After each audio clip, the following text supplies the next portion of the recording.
好，大家好，你哋想唔想知道咩時間食水果好呢？有啲人呢就覺得飯前食水果啦，有啲人就覺得飯後食水果。咁你呢？不如我哋一齊睇下科學文獻點講啦。好，咁研究顯示講咩呢？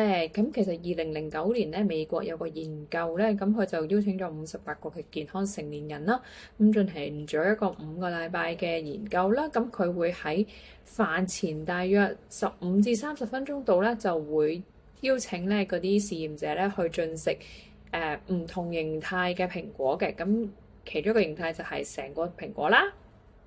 咁仲有另外一個形態咧，就係會係蘋果汁啦，或者係 Apple Sauce 嘅蘋果醬嘅。咁發現咧，食飯之前食水果咧，佢可以減少到咧高達咧18.5%嘅熱量攝取嘅喎。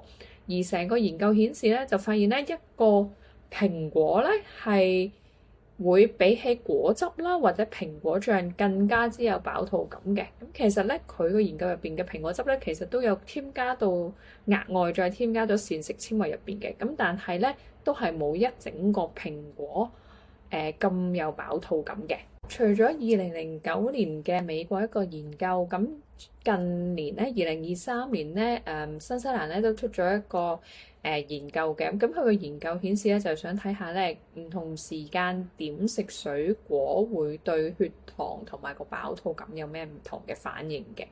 咁佢哋咧就用咗奇異果啦嚟做一個研究啦。咁佢就最尾個結果咧，其實係發現咧，食飯之前30分鐘食奇異果咧，係有助穩定血糖嘅，而會令到佢個血糖個反應更加之平穩啦，減低個高低起伏，令到你更加之有精神嘅。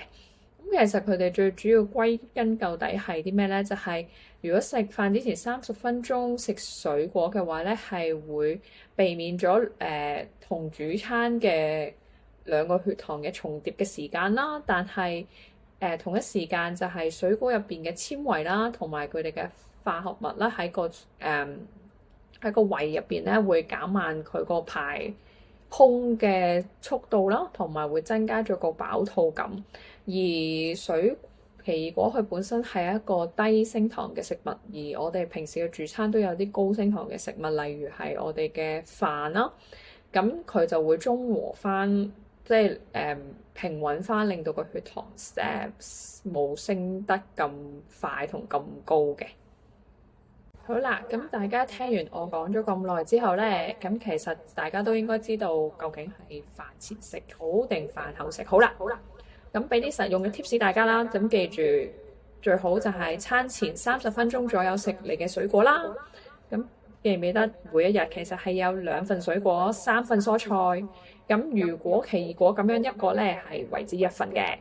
咁最好就係揀一整個生果就而唔係果汁啦。記住每日食2份水果啦。拜拜。